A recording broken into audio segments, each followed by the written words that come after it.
Greetings. In today's lesson, I want us to look at rounding off to nearest 100 or to the nearest 100. So when you're dealing with rounding off, we remember that we dealt with rounding up or rounding down. So here, the difference is that when you're dealing with rounding down, you can just look at both the tens and the units. So when you're looking at those digits, you are supposed to have 11 to 45. All right, so if you're looking at just a unit, so it means that you're supposed to look at the tens. You're not going to look at the units anymore, because now you're dealing with hundreds. You're going to be looking at the tens. But let's focus on the one that we look at the tens and the unit. So when you're looking at the tens and the unit, when you're rounding down, it means that the digits are going to come from 11 to 49. So if the digits next to the 100th place value are from 11 to 49, it means that we're going to round down. What does round down mean? It means that we are rounding off to the nearest or to the previous lower 10. Right? So I gave an example down here. So we have 120.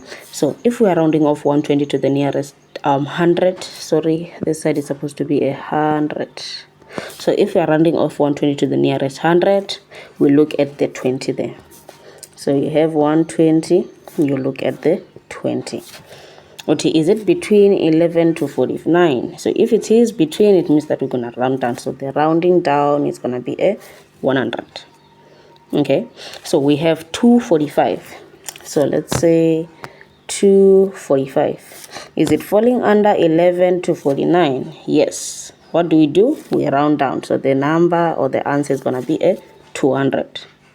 1534, or what we call 1534. So let me just write it down here. So 1534. What do I look at? I look at my tens and my units. Okay, so if I'm looking at my tens and units, I have to determine, is it between 11 to 49? If it is between, we're gonna round down. So we rounded down to 1500. I hope this is making sense. So let me just clear that so that we can look at the next part. So now we're looking at rounding up. So when you're rounding up, you look at the digits, whether they are coming from or they're falling under 50 to 99. So if they're falling under 50 to 99, we round up. What does that mean? We round off to the next 10. An example provided here is 190, round off to the nearest. Also, this side is supposed to be 100. If we're rounding 1890 to the nearest 100, it is going to be a 200. Why? We are rounding up. If we are rounding off 285 to the nearest 100, it's going to be a 300. If we are rounding off 1554 or 1554 to the nearest 100, it's going to be a 1600. We are rounding up. What do we have to remember? We have to remember that if it is between 11 to 49, we are going to round down. If it is between 50 to 99, we round up. Right? So an exercise down here. Question says, round off to the nearest 100. So we're given A, that we have, let me do it like that, 1, 3, 4, 5. What do? We look at these two. And we check, is it falling under P1? What is our P1? So P1 is 11, 2. Okay, my 11 is looking like an N. So it's 11, 2, 49. And then my P2 is from 50 to 99. Okay, and my 9 is not looking the best. So you check, is it falling under P1 or P2? If it is falling under P1, you round down. Falling under P2, you round up. So if we can check, the 45 is falling under P1. It means that this one is going to round, or going to round it down, so it's going to be 1300. Right? B, what do? We check the two digits. So it's 55 and it's falling under P2, so we're going to round up, so it's going to be a 300. C, 221 we look at the 2 1 there.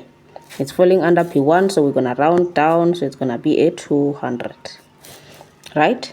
119. So let me just put this one because it's too big here. So it's 1199. You look at these digits. Are they falling under P1, P2? So since it's P2, we're going to round up. So it means that this is going to be 1200. Okay, I hope it's making sense. So let me just remove that. So it's 200. Then we have C. So E. Oh, okay, let me see. We have E. We have 2 3 5. So you look at the 3 5 there, and then we can see that it's falling under P1. So we're gonna round down. That is going to be a 200. F. We have a 73 falling under P2. Rounding up, it's gonna be an 800. And then we have G, which has a 397. So 97, it's falling under P2. We're going to round up, which is going to be the answer, 400. And then the last one, okay, let me remove that so that we can work out the last one, which is 1294. So 1294, you look at that. And then you determine, is it falling under P1, P2? We can see that 94 falls under P2. So it means that the answer here is going to be 1300. And you are done. I hope this is making sense.